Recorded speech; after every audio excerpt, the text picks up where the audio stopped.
In our gospel for today, Peter said to his fellow disciples, I am going fishing.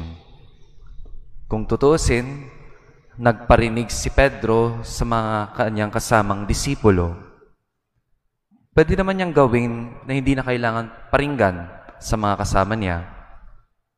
Parang si Pedro, di lang nagparinig, kung hindi, nang damay pa siya. Pero ano po yung nangyayari?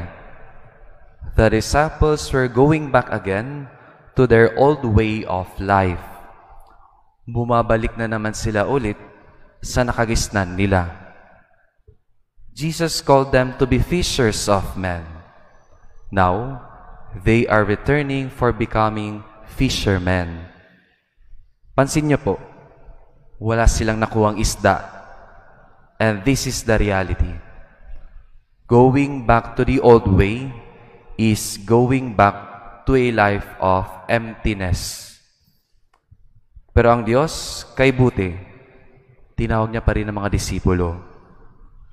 The disciple whom Jesus loved said, It is the Lord. Kaya ano po ang imbitasyon sa ating ngayong araw?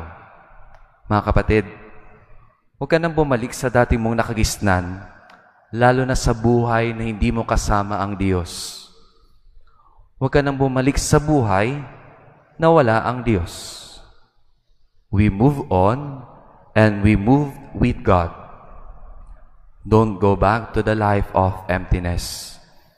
Be with the risen Lord, and in Him we will find our happiness.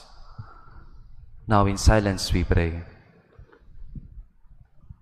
Almighty God, make us yours, and not permit us to get far away from your love, now and forever. Amen.